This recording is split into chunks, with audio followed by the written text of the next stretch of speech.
Iran और America के बीच इस्लामाबाद में फिर से एक बार बैठक होने वाली। हॉर्मुज स्ट्रेट पर क्या लगा हुआ ताला खुल जाएगा या फिर कब खुलेगा?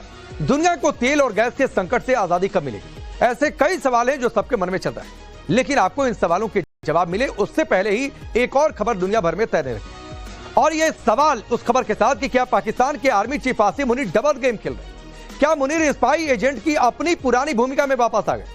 क्या अंदर खाने में मुनीर ईरान की मदद कर रहे हैं? और अफ्रीका के चक्कर क्यों लगा रहा अमेरिका का वॉरशिप? इन तमाम सवालों के जवाब आज आपको सुपर 6 में मिले।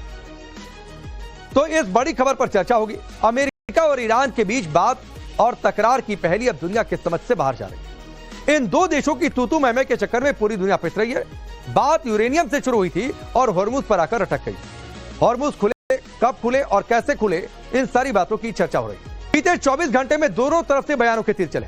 आखिर मिडिल ईस्ट में बीते कुछ घंटों में क्या कुछ हुआ, आपको फटाफट अंदाज में बता दें। ईरान ने कहा है कि उससे अमेरिका पर भरोसा नहीं है। ईरानी संसद के स्पीकर मोहम्मद बाकिर ने कहा कि हालात कभी भी बिगड़ सकते हैं और मामला एक बार फिर से आमने सामने की लड़ाई पर पहुंच सकता है। इसी वजह से सेना पूरी तरह तैयार है। वहीं अमेरिकी राष्ट्रपति ट्रंप ने कहा कि अमेरिका ईरान की ब्लैकमेलिंग नहीं मानेगा। मीडिया से बातचीत में उन्होंने यह भी कह दिया कि ईरान हॉर्मुज स्ट्रेट को लेकर दबाव बना रहा है, लेकिन अमेरिका इस दबाव के आगे झुकने वाला नहीं है। ना हम जंग में झुके थे और ना हॉर्मुज को लेकर झुकेंगे। ईरान ने एक बार फिर से हॉर्मुज स्ट्रेट को पूरी तरह से बंद करने का ऐलान कर दिया, जिसका ऐलान ये थोड़े समय पहले था कि ये हॉर्मुज स्ट्रेट सबके लिए खुला रहेगा।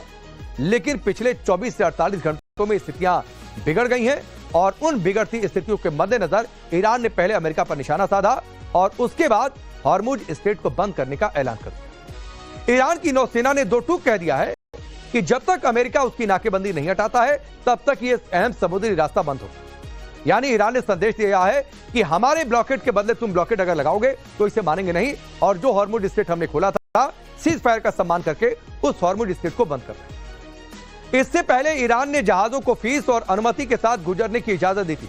फिर यह लगा था कि स्थितियां सुधर रही हैं, फिर यह लगा था कि दुनिया में तेल गैस का जो संकट है वो शायद सुलझ जाए, लेकिन अब उसने सख्त रुख अपनाते हुए इसे पूरी तरह से एक बार फिर से बंद कर दिया। ईरान ने हॉर्मुज में 2 भारतीय जहाजों पर फायरिंग की, जिसको लेकर मामला तनातनी हुआ। यहां पर ईरान के एम्बेसडर को तलब किया गया। इस घटना के बाद भारत ने दिल्ली में ईरान के राजदूत को तलब किया। भारत के विदेश सचिव ने हॉर्मुज स्ट्रेट में हुई गोलीबारी की घटना पर भारत की गहरी चिंता से ईरानी राजदूत को अवगत करा। यमन के हूती विद्रोहियों ने बाब अल मंदेब स्ट्रेट को भी बंद करने की धमकी दे दी है और वो ये कह रहे हैं कि बंद करो रास्ता, हम इसको बंद करेंगे। हूती सरकार के उप विदेश मंत्री हुसैन अल एजी ने कहा कि अगर अमेरिका शांति प्रक्रिया में बाधा डालता रहा तो संगठन ये कदम उठा सकता है कि बाब अल मंदेब को बंद कर दिया।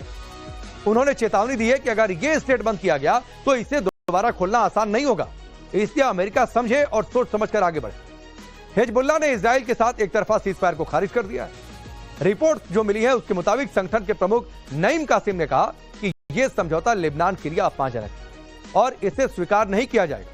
उन्होंने यह भी कहा कि हिजबुल्लाह ऐसे हालात में वापस नहीं जाएगा जहां पर इजराइल हमले करता रहे और जवाब हम इधर से ना दें, तो एक तरफा सीज फायर नहीं होगा, अगर करना है तो 2 तरफा। तो ये पिछले कुछ समय का ये अपडेट है। हॉर्मुज में फायरिंग हुई और फायरिंग हुई तो ये मामला अमेरिका तक भी पहुंचा। ट्रंप बेहद नाराज बताए जा रहे हैं और उनकी ओर से ये कहा गया है कि ईरान ने फायरिंग करके बहुत गलत किया।